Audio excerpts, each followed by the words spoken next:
താത്വികമായ ഒരു അവലോകനമാണ് ഞാൻ ഉദ്ദേശിക്കുന്നത്. ഒന്ന്, വിഘടനവാദികളും പ്രതിക്രിയാവാദികളും പ്രഥമദൃഷ്ട്യ അകൽച്ചയിലായിരുന്നെങ്കിലും അവർക്കിടയിലുള്ള അന്തർധാര സജീവമായിരുന്നു എന്ന് വേണം കരുതാൻ. ഒന്ന്, ബൂർഷ്വാസികളും തക്കം പാർത്തിരിക്കുകയായിരുന്നു. അങ്ങനെയാണ് തെരഞ്ഞെടുപ്പ് നമുക്ക് പ്രതികൂലമായി ഭവിച്ചത്. അതാണ് പ്രശ്നം. മനസ്സിലായില്ല. അതായത് വർഗാധിപത്യവും കൊളോണിയലിസ്റ്റ് ചിന്താസരണികളും റാഡിക്കലായിട്ടുള്ള ഒരു മാറ്റമല്ല. ഇപ്പൊ മനസ്സിലായോ എന്തുകൊണ്ട് നമ്മൾ തോറ്റു എന്നുള്ളത്? ലളിതമായിട്ടൊക്കെ പറഞ്ഞാൽ എന്താ? ഈ പ്രതിക്രിയാവാദകവും കൊളോണിയലിസവും എന്നൊക്കെ പറഞ്ഞ് വെറുതെ കൺഫ്യൂഷൻ ഉണ്ടാക്കുന്നതിനാ. ഉത്തമം ഉണ്ടാതിരിക്കും. സ്റ്റഡി ക്ലാസ്സിലൊന്നും കൃത്യമായി വരാത്തതുകൊണ്ടാണ് നിനക്കൊന്നും മനസ്സിലാവാത്തത്. കോട്ടപ്പള്ളിക്ക് മനസ്സിലായോ? എങ്കിലും ഒന്ന് പറഞ്ഞു തന്നാട്ടെ, നമ്മൾ എന്തുകൊണ്ട് തോറ്റു? കുമാരപിള്ള സാറ് നമ്മുടെ താത്വിക ആചാര്യനാണ്. തൽക്കാലം അദ്ദേഹം പറയുന്നത് നമ്മൾ കേട്ടാ മതി. എടോ ഉത്തമ, ഉൾപാർട്ടി ജനാധിപത്യം അനുവദിച്ചിട്ടുണ്ട്, ശരിയാ. നമ്മളെല്ലാവരും ഒരുമിച്ചിരുന്ന് ദിനേശ് വേടി വലിക്കുന്നതും അതുകൊണ്ടാണ്. എന്ന് വെച്ച് പാർട്ടിയിലെ ബുദ്ധിജീവികളെ ചോദ്യം ചെയ്യരുത്. മനസ്സിലായോ? ഒരു കാര്യം ഞാൻ പറയട്ടെ. പറയൂ. നമ്മുടെ പാർട്ടിക്ക് അടിത്തറയില്ല. പണ്ടൊക്കെ നമ്മുടെ പാർട്ടി എന്ന് പറഞ്ഞാൽ നാട്ടിൽ ആരെങ്കിലും മരിച്ചാൽ അവിടെ ഓടിയെത്തി വിറക് വെട്ടിക്കൊടുക്കും, കുഴി വെട്ടിക്കൊടുക്കും. ഒരു വീട്ടിൽ ഒരു കല്യാണം വന്നാൽ ആദ്യാവസാനം നമ്മളവിടെ ഉണ്ടാവും. ഡോക്ടറെ വിളിക്കാനും രോഗിയെ ആശുപത്രിയിൽ എത്തിക്കാനും മുൻപന്തിയിൽ കാണും. ഇപ്പോഴതൊന്നും ഇല്ല. അതുകൊണ്ടാണ് ഞാൻ പറഞ്ഞത് RDPക്ക് അടിത്തറയില്ലെന്ന്. നിങ്ങളോട് അവിടെ ഇരിക്കാനാ പറഞ്ഞത്. അച്ചടക്കമില്ലാതെ പെരുമാറിയാൽ അറിയാലോ, ഞങ്ങളത് പഠിപ്പിക്കും. ക്രിയാത്മകമായ ഈ ചർച്ചയിലൂടെ ഉരുത്തിരിഞ്ഞു വന്ന ഒരു കാര്യം ഞാൻ പറയാം. ഒന്ന്, INSP, അതായത് നമ്മുടെ പ്രധാന എതിരാളി. അവരിൽ ചില കൊള്ളാമെന്ന ചെറുപ്പക്കാർ രംഗത്ത് വന്നിട്ടുണ്ട്. ആളുകൾക്ക് അവരോട് വലിയ മതിപ്പാ. ആ മതിപ്പ് പൊളിക്കുകയാണ് നമ്മൾ ചെയ്യേണ്ടത്. വളരെ കറക്റ്റ്. ഏതെങ്കിലും രീതിയിൽ വല്ല പെണ്ണുകേസിലോ ഗർഭക്കേസിലോ അവരെ പെടുത്തി നാറ്റിക്കുകയാണ് ചെയ്യുന്നത്. ജനങ്ങൾ അവരെ കാർക്കിച്ചൊതുപ്പുന്ന ഒരു പരിതസ്ഥിതിയിൽ എത്തിച്ചാൽ നമ്മൾ ജയിച്ചു. 6 മാസത്തിനുള്ളിൽ നമുക്ക് നഷ്ടപ്പെട്ടതെല്ലാം വീണ്ടെടുക്കാം. പരിപ്പൂട എവിടെയോ? ഇന്ന് പരിപ്പൂട ഉണ്ടാക്കില്ല സാർ. പരിപ്പൂട ഉണ്ടാക്കിയില്ലേ? പരിപ്പൂടയും ചായയും ബീഡിയുമാണ് ഞങ്ങളുടെ പാർട്ടിയുടെ പ്രധാന ഭക്ഷണം. തനിക്ക് അറിഞ്ഞൂടെ? എടുക്ക പോയി പരിപ്പൂട ഉണ്ടാക്കി കൊണ്ടുവരാ. പാർട്ടി പറയുന്ന ആദ്യം അനുസരിക്കാം എന്ന് പറഞ്ഞാൽ പാർട്ടിക്ക് അബദ്ധങ്ങളെ പറ്റി ചൂണ്ടിക്കാണിക്കേണ്ടവരാണ്. അതിനല്ലേ നേതാക്കന്മാരുള്ളത്. എനിക്ക് സാറിനോട് പേഴ്സണൽ ആയിട്ടൊരു കാര്യം സംസാരിക്കാനുണ്ടായിരുന്നു. എന്താണ് കാര്യം? ഉത്തമം നടന്നേ. ഇത് പേഴ്സണൽ ആയിട്ടുള്ള കാര്യമാണ്. സാർ വന്നേ.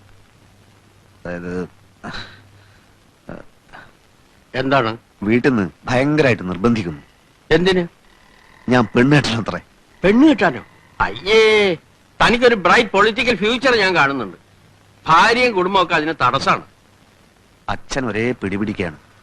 കോട്ടപ്പള്ളി, പാർട്ടിക്കുന്ന ആവശ്യം കെട്ടുപാടുകളും മറ്റുത്തരവാദിത്തങ്ങളും ഇല്ലാത്ത ഒരു നേതൃനിരയാണ്.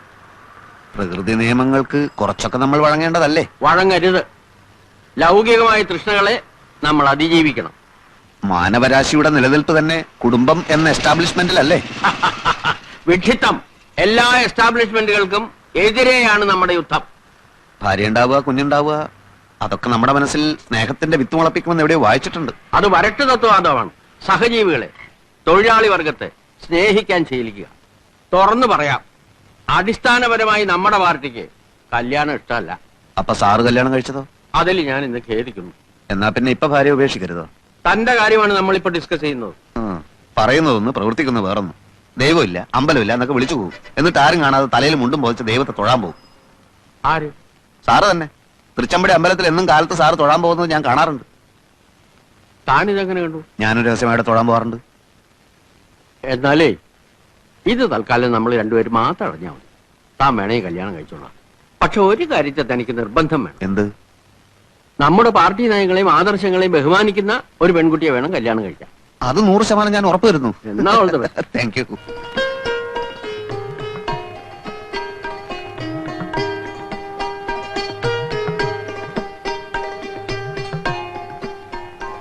ശരിക്കും നോക്കിക്കോളൂ. അപ്പൊ പറഞ്ഞൊക്കെ ഓർമ്മയുണ്ടല്ലോ, പാർട്ടിക്കാര്യം മിണ്ടരുത്, വക്കീലാണ്, കോടതിയിൽ പോകുന്നു നോക്കിയാ പറഞ്ഞിട്ടുള്ളത്. അങ്ങനെ നുണ പറയേണ്ട കാര്യമൊന്നും എനിക്കില്ല. എന്താ? ഒന്നുമില്ല, ചില കോടതി കാര്യങ്ങൾ പറയായിരുന്നു.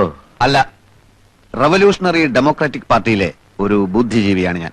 ഒരു തമാശക്ക് സൈഡായിട്ട് ഉണ്ട്. തമാശക്കോ? പാർട്ടി എന്റെ ജീവാത്മാവും പരമാത്മാവുമാണ്. എനിക്ക് പെൺകുട്ടിയോട് ചില കാര്യങ്ങൾ ചോദിച്ചറിയാനുണ്ട്. അധ്വാനിക്കുന്ന തൊഴിലാളി വർഗത്തിന്റെ മോചനത്തിന് വേണ്ടി തോളോട് തോൾ ചേർന്ന് പ്രവർത്തിക്കാൻ തയ്യാറുണ്ടോ? പറയൂ. വേണ്ട, ഞാൻ തയ്യാറെടുപ്പിച്ചോളാം. കുട്ടിയുടെ സാമൂഹ്യ ബോധം എനിക്കൊന്ന് പരിശോധിക്കണം. ബൂർഷാസി കം സലീം എന്ന് പറയുന്ന പുസ്തകം വായിച്ചിട്ടുണ്ടോ? അല്ലെങ്കിൽ downtrodden a question mark, അഡിൽ സക്സലിയുടെ പുസ്തകം? അതുമല്ലെങ്കിൽ ദാസ് ക്യാപിറ്റൽ? എന്താ വായനാശീലം ഇല്ലേ? അതൊക്കെയുണ്ട്. മംഗളം വാരികയിലും മനോരമയിലും വരുന്ന മിക്ക നോവലുകളും ഇവിടെ ഞങ്ങൾ എല്ലാവരും വായിക്കാറുണ്ട്. അത്രേ ഉള്ളൂ. ശരി, വായിച്ച നോവലുകളിൽ ഏറ്റവും ഇഷ്ടപ്പെട്ട നോവൽ ഏതാണ്? ഏതാ മോളെ? അത് ഏതായാലും പറഞ്ഞേക്ക്. ഏറ്റവും ഇഷ്ടപ്പെട്ടത് മനോരമയിലെ ഹവ ബീച്ച്. ഹവാ ബീച്ചോ? അതെന്ത് ബീച്ചാണ്? അറിയാതെങ്കിലും ഫോറിൻ ബീച്ച് ആയിരിക്കും. കോട്ടയം പുഷ്പനാഥനെയും മാത്യു മറ്റത്തിനെയും മോൾക്ക് വലിയ ഇഷ്ടാ. ഇഷ്ടം എന്ന് പറഞ്ഞാൽ അത് സാരമില്ല. എനിക്ക് ചില നിബന്ധനകൾ മുമ്പോട്ട് വെക്കാനുണ്ട്. കല്യാണത്തിന് ആർഭാടങ്ങളൊന്നും പാടില്ല. ഞങ്ങളുടെ പാർട്ടി ഓഫീസിൽ വെച്ച് വളരെ ലളിതമായ ഒരു ചടങ്ങ്. ഞാനൊരു രക്തഹാരം അങ്ങോട്ടണിയിക്കും, കുട്ടി ഒരു രക്തഹാരം ഇങ്ങോട്ടണിയിക്കും. അതിനുശേഷം അരമണിക്കൂർ നേരം ഞങ്ങളുടെ പാർട്ടി പ്രവർത്തകർ ഞങ്ങളുടെ പാർട്ടി സൂക്തങ്ങൾ ഉറക്കെ ചൊല്ലും. പിന്നെ ഒരു ഗ്ലാസ് നാരങ്ങ വെള്ളം. ചടങ്ങ് തീർന്നു. ഞാൻ അധികവും അണ്ടർഗ്രൗണ്ടിലായിരിക്കും, ഒളിവിൽ. ശ്രീമാൻ തോപ്പിൽ ഭാസിയുടെ ഒളിവിലെ ഓർമ്മകൾ വായിച്ചിട്ടില്ലേ? അതുപോലൊരു ജീവിതമായിരിക്കും മിക്കപ്പോഴും. NSP ഞങ്ങളെ വേട്ടയാടുകയാണല്ലോ. ചിലപ്പോൾ ലോക്കപ്പിലോ ജയിലിലോ ആയെന്ന് വരാം. ഒരു വിപ്ലവകാരിയുടെ ഭാര്യ എന്തും സഹിക്കാൻ പ്രാപ്തയായിരിക്കണം. ചിലപ്പോൾ കുട്ടി വെടിയുണ്ടകൾ നേരിടേണ്ടി വന്നേക്കാം. അപ്പോൾ വിരിമാർ കാണിച്ചു കൊടുക്കേണ്ടി വരും. മോൾ അകത്തേക്ക് വെക്കോ. അച്ഛൻ നേരം നീ വന്നേ. താനൊരു ഭ്രാന്തനെയാണോ എന്റെ മോക്ക് ഭർത്താവായി കൊണ്ടുവന്നിരിക്കുന്നത്? എന്നോട് ക്ഷമിക്കണം, ഇത്രയും ഞാൻ പ്രതീക്ഷിച്ചില്ല. എത്രയും പെട്ടെന്ന് അവനെ പിടിച്ചോണ്ട് പോയില്ലെങ്കിൽ നല്ല ചുട്ട അടി കിട്ടും. പറഞ്ഞേ. അയ്യോ വേണ്ട വേണ്ട, ഇപ്പൊ പോയേക്കാം. എന്നിട്ടേ പോവാ. എന്റെ നിർദ്ദേശങ്ങളുടെ പ്രതികരണം പറഞ്ഞില്ല. പ്രതികരണം അറിയാൻ കാത്തു നിന്നാൽ കുഴപ്പം ചെയ്യും. അല്ലെ, എന്നാലും നമ്മൾ എണീക്കാനല്ലേ പറഞ്ഞത്? അതൊക്കെ പോണ വഴിക്ക് പറഞ്ഞുതരാം. ഇനി ഇവിടെ നിൽക്കണ്ട. അതിൽ വലിയ തെറ്റൊന്നും ഞാൻ കാണുന്നില്ല. കല്യാണത്തിന് മുമ്പ് എല്ലാം തുറന്ന് പറയുന്നതല്ലേ നല്ലത്. ഇതാണോ തുറന്നു പറയല്? വെടിവെപ്പ് ഉണ്ടാവും, ജയിലിൽ കിടക്കുന്നൊക്കെ പറഞ്ഞപ്പോ ആ പെണ്ണും തന്തയും പേടിച്ചു പോയി. ആ തന്തനെ തല്ലില്ലെന്ന് മാത്രമേ ഉള്ളൂ. ഈ വക നാറിയ പരിപാടിക്ക് മേലാ രാഘവട്ടനെ അയക്കരുത്. അങ്ങനെ പറഞ്ഞാ എനിക്ക് പറ്റില്ല തന്നെ. രണ്ടാൾക്കും വാചകടി വളരെ കൂടുതലാച്ചാ. ഏത് രണ്ടാൾക്കും? പ്രഭേട്ടനും പ്രകാശേട്ടനും. വാചകടി മാത്രമേ ഉള്ളൂ, അതല്ലേ കഷ്ടം. ഏട്ടന്മാരെ കുറിച്ച് ഇങ്ങനൊന്നും പറയരുത് മോളെ. എങ്ങനെയാച്ചാ പറയാതിരിക്കാ? ഇന്നാള് പ്രഭേട്ടൻ എന്നോട് പറയാ RDPയുടെ ജാഥയിൽ മുദ്രാവാക്യം വിളിച്ച് നടക്കാൻ. വയ്യെന്ന് പറഞ്ഞപ്പോ എന്നെ തല്ലാൻ വരുന്നേ. അവിടെയാ? അതൊക്കെ പോട്ടെ, ഞാൻ കളയ്ക്കാം. ഇങ്ങോട്ട് തരൂ. വിത്ത് എവിടുന്ന രാഘവട്ടാ? വാനം സൂക്ഷിച്ചു വെച്ചിരുന്ന. ഇതൊക്കെ കൃഷി വകുപ്പിൽ മേടിക്കണം നല്ലത്. രാഘവട്ടാ, കൃഷി വകുപ്പിൽ മിടുക്കനായ ഒരു ഉദ്യോഗസ്ഥനുണ്ട്. ഇവിടെ എന്തൊക്കെ കൃഷി ചെയ്യാൻ പറ്റുമെന്ന് മൂപ്പരോടും ചോദിച്ചു നോക്കാം. ഇത്തിരി ചൂടനാണെങ്കിലും കൃഷി എന്ന് പറഞ്ഞാൽ മരിക്കും. ഭയങ്കര ആത്മാർത്ഥയാ.